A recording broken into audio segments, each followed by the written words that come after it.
तो यह हमारा थर्ड वीडियो होगा पॉलिटिकल साइंस 10th क्लास का। इससे पहले 2 वीडियो ऑलरेडी हमने दे रखा है। बस उसमें एक प्रॉब्लम है कि हमारा यह जो थर्ड वीडियो लिखा हुआ है वहाँ पे फर्स्ट लिखा हुआ है सेकंड वाले में। थोड़ा आप उसको अंडरस्टैंड कर लेना कि बाय द मिस्टेक हो गया है। इसमें भी फर्स्ट ही लिखा था, मैंने थर्ड कर दिया है, आपके सामने दिख रहा होगा। सो अभी तक मैंने 30 क्वेश्चन दिया है एग्ज़ाम व्यू से। होप कि इससे ज़्यादा नहीं आए। एंड यह हमारा पॉलिटिकल साइंस 10th क्लास का ऑब्जेक्टिव क्वेश्चन लास्ट होगा। अब हम 15 क्वेश्चन इसमें देखेंगे और पॉलिटिकल साइंस हमारा ख़त्म हो जाएगा। इसके बाद हम लोग हिस्ट्री या ज्योग्राफी डिस्कस करेंगे या इकोनॉमिक्स। उसमें से भी 40 से 45 क्वेश्चन हम आपको प्रोवाइड करेंगे। ठीक है, ऑल ओवर आपको टोटल मिला के 200 ऑब्जेक्टिव में भी 4 सब्जेक्ट में, यानी आर्ट्स की बात कर रहा हूँ, ताकि उससे बाहर कुछ नहीं आपसे पूछा जाए। ठीक है, तो अब हम डिस्कस करेंगे क्वेश्चन नंबर 31 से क्वेश्चन नंबर 45 तक। ठीक है, चलते हैं विदाउट टाइम वेस्ट किए हुए डायरेक्ट टॉपिक पे आते हैं और 31 नंबर क्वेश्चन को हम लोग देखते हैं और उसे सॉल्व करते हैं। 21st नंबर क्वेश्चन जो कि आप कमेंट सेक्शन में इसका आंसर करना है, बहुत ही इजी क्वेश्चन है। हाल ही में भारत में बनने वाला 2 केंद्र शासित प्रदेश जो था, ठीक है, उसका नाम क्या है वो आपको कमेंट सेक्शन में बताना है। और क्वेश्चन नंबर 32, इससे पहले आप यहाँ देख रहे होंगे हमारा लोगो, इसमें 2 लोगो लग गया है बहुत सारे नोट्स में। सो इसे इग्नोर कर देना, क्योंकि जब टाइपिंग के समय ये कॉपी पेस्ट हो गया था। तो क्वेश्चन नंबर 32, किस संशोधन अधिनियम द्वारा भारत सरकार का तीसरा स्तर जो है, यानी कि पंचायती राज स्तर की बात करा जा रहा है, बनाया गया? तो ऑप्शन आपका 42वां संशोधन, 64वां संशोधन, 71वां संशोधन, 73वां संशोधन। अब यहाँ पे आपको मैं याद करने के लिए बहुत ही अच्छी ट्रिक बता रहा हूँ। यहाँ पे तीसरा है, तीसरा स्तर। तो इसमें लास्ट में देखिए 3 कौन सा लिखा हुआ है इसमें, तो इसका राइट आंसर आप याद रख लीजिएगा 73वां, क्योंकि यह तीसरा स्तर है और लास्ट में 3 है। ठीक है, तो इसे आपको याद रखना है। ठीक है, अगर ऐसे याद हो जाए ठीक है, नहीं तो आप 73वां डायरेक्ट याद रखो। ठीक है, क्वेश्चन नंबर 33, इससे पहले इरेज कर लें पहले। एंड अब हम लोग क्वेश्चन नंबर 33 और 34 देखेंगे। क्वेश्चन नंबर 33, कलर चेंज कर लेते हैं। क्वेश्चन नंबर 33 है कि वर्ष 1975 निम्नलिखित कारणों से प्रसिद्ध है, यानी निम्न में से किस कारणों से प्रसिद्ध है वर्ष 1975? तो इसका जो राइट आंसर है वो क्या? ऑप्शन पहले देख लेंगे। आम चुनाव किया गया था, नहीं, बिल्कुल नहीं, 1975 में कोई आम चुनाव नहीं हुआ। इंदिरा गांधी की आकस्मिक मृत्यु हो गई थी, बिल्कुल नहीं, इंदिरा गांधी की मृत्यु नहीं हुई थी। जनता पार्टी की सरकार बनाई गई थी, बिल्कुल नहीं, 1977 में सरकार बना था। क्वेश्चन ऑप्शन नंबर डी, आपातकाल के लिए, यानी कि इस समय आपातकाल लगाया गया था, इसीलिए यह प्रसिद्ध है 1975। और इसमें बहुत सारे अधिकारों का हनन किया गया था और लोगों का जो अधिकार था छीना गया, लेकिन उसके बाद और भी संस्थाओं पे फोर्सेबली कह सकते हो आप, उसको बंद कर दिया गया था। यानी कि आप डायरेक्ट बोले तो प्रेस पे भी सेंसरशिप लगा दिया गया था। लोगों को पकड़ पकड़ के उसका जो है उसके साथ बहुत सारे गलत व्यवहार भी किए गए थे।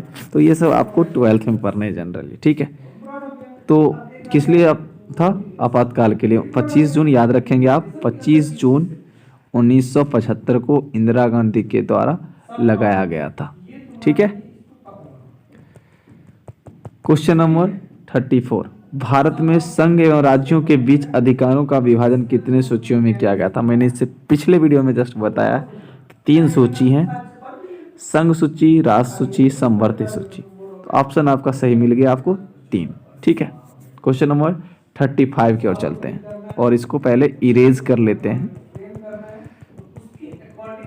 और हम लोग 35 नंबर क्वेश्चन अब हम लोग रीड करेंगे। 35 दलित पैंथर्स का आप नाम सुने होंगे। दलित छात्रों के द्वारा बनाया गया यह एक, कह सकते हो उस समय के लिए राजनीतिक संगठन था, कुछ कह सकते हो आप युवाओं का संगठन था। राजनीतिक आप हटा दीजिए। दलित युवाओं, दलित समाज, दलित वर्गों के लिए दलित युवाओं छात्रों के द्वारा बनाया गया एक संगठन था जो दलित का आवाज़ बनता था। कहाँ पे, वह किस राज्य से संबंधित है, आपको वही बताना है कि यह दलित पैंथर्स जो युवाओं ने बनाया था, छात्रों ने बनाया था, किस स्टेट में बनाया था। मध्य प्रदेश, महाराष्ट्र, गुजरात, पश्चिम बंगाल। तो इसका जो राइट आंसर होगा वो क्या हो जाएगा, महाराष्ट्र। ठीक है। क्वेश्चन नंबर 36, सूचना का अधिकार आंदोलन किस राज्य से आरंभ हुआ। जो सूचना का अधिकार है उसके लिए आंदोलन आरंभ किए गए थे किस राज्य से। तो ऑप्शन है केरल, राजस्थान, बिहार, दिल्ली। तो आपको लग रहा होगा जहाँ पे ज़्यादा एडुकेटेड लोग होंगे वहीं से हुआ होगा। जैसे आप बोल देंगे केरल, ठीक है। जनरली लोग जो बिहार से होंगे बोलेंगे बिहार। हो सकता है मेंटलिटी, अगर जानते हैं तो ऐसा नहीं होगा, ठीक है। तो इसका जो राइट आंसर होगा राजस्थान, ठीक है। सबसे पहली बार पंचायती राज व्यवस्था यहीं पे इम्प्लाई किया गया था, ठीक है। राजस्थान में पंचायती राज व्यवस्था लागू किया गया था सबसे पहले राजस्थान में। क्वेश्चन नंबर 37, निम्नलिखित में से किस राज्य से विशेष दर्जा, जो राज्य का विशेष दर्जा दिया जाता था, ठीक है, आर्टिकल 370 के अकॉर्डिंग, ठीक है, दिया गया था। इनमें से कौन थे जिनसे बहुत ही करीब यानी कि पिछले साल ही लिया गया है। तो ऑप्शन है मणिपुर, त्रिपुरा, जम्मू कश्मीर और दिल्ली। तो बहुत सारे बच्चे यानी छोटे छोटे बच्चे को पता होगा जो एजुकेशन से रिलेट होंगे, 6, 7, 8, 9 में होंगे, न्यूज़ थोड़ा बहुत सुनते होंगे। जम्मू कश्मीर भारत के बीच जो विवाद हो रही थी, या पाकिस्तान भारत, इस बातों से अगर रूबरू होंगे तो उन्हें पता होगा कि जम्मू कश्मीर से जो है विशेष राज्य का दर्जा छीन लिया गया है, ठीक है। नंबर 38, वर्तमान में नेपाल की जो शासन प्रणाली है वह कैसी है, ठीक है। ऑप्शन है सैनिक तंत्र है वहाँ, लोकतंत्र है, राजतंत्र है, या इनमें से कोई नहीं। तो इसका जो राइट आंसर होगा वो होगा बी, वहाँ पे अभी भी लोकतंत्र है, ठीक है। नंबर 39 है कि भारत में कुल कितने राज्य और केंद्र शासित प्रदेश हैं, ठीक है। तो ऑप्शन है आपके राज्य और केंद्र शासित प्रदेश दोनों की बात कर रहा है। ऑप्शन है 29 राज्य हैं, 9 केंद्र शासित प्रदेश हैं। ऑप्शन है 29 राज्य या 8 केंद्र शासित प्रदेश, 28 राज्य, 9 केंद्र शासित प्रदेश, 28,000, 8 केंद्र शासित प्रदेश। तो इसका जो राइट आंसर होगा वो क्या होगा, 28 राज्य, 8 केंद्र शासित प्रदेश इज राइट आंसर। आपको पता होगा कि जम्मू कश्मीर को राज्य से हटाकर उसमें 2 केंद्र शासित प्रदेश बना दिए गए हैं जम्मू कश्मीर में। तो पहले 27 स्टेट, सॉरी, पहले जो था 29 स्टेट था, जो कि एक स्टेट को स्टेट हटाकर उसे 2 केंद्र शासित प्रदेश बनाए गए। तो 28 स्टेट हो गए, ठीक है। और पहले 7 केंद्र शासित प्रदेश थे। तो आपको ऐसा लग रहा हो कि 7 केंद्र शासित प्रदेश थे तो 2 इधर बढ़ गया जम्मू कश्मीर में, क्योंकि एक लद्दाख एक जम्मू कश्मीर हो गया, तो 2 9 हो गए। नहीं, बिल्कुल नहीं। तो ये 8 ही है। क्यों?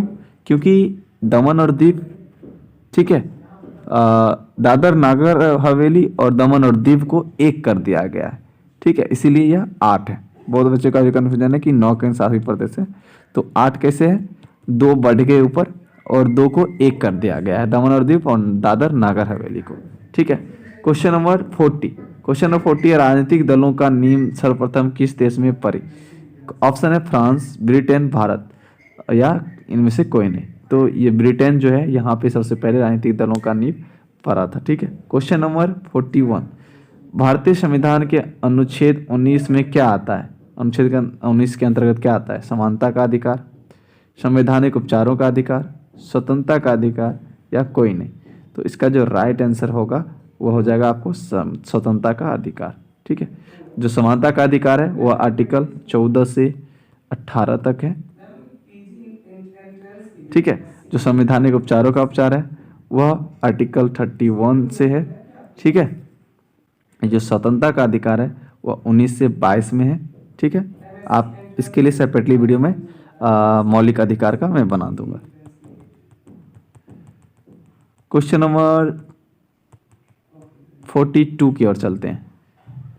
क्वेश्चन नंबर 42 पहले इरेज कर लेते हैं इसे। क्वेश्चन नंबर 42 है कि निम्नलिखित में से लोकतांत्रिक अंग है। अमेरिका, ब्रिटेन, भारत, सभी। तो ये जितने भी आपको दिख रहे हैं तीनों कंट्री जो है यह क्या है, लोकतांत्रिक अंग है। ठीक है, क्वेश्चन नंबर 43 की ओर चलते हैं।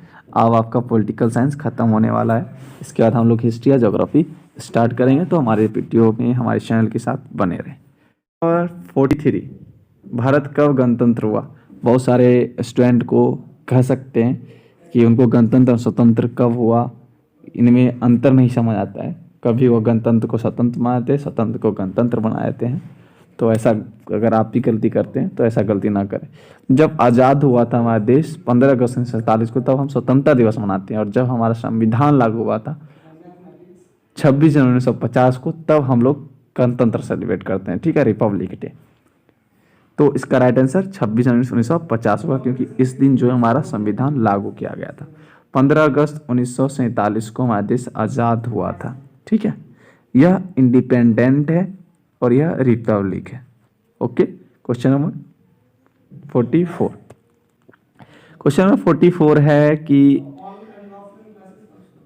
प्रधानमंत्री पद के लिए न्यूनतम आयु, प्रधानमंत्री पद के लिए न्यूनतम आयु क्या होनी चाहिए? तो आपको पता होगा कि प्रधानमंत्री पद के लिए सबसे पहले लोकसभा या राज्यसभा के मेंबर होने चाहिए। ठीक है, तो लोकसभा राज्यसभा के मेंबर के लिए आपको पता है कि 25 ईयर हैं। तो प्रॉपरली आपको समझ आ गया होगा कि 25 इज राइट आंसर।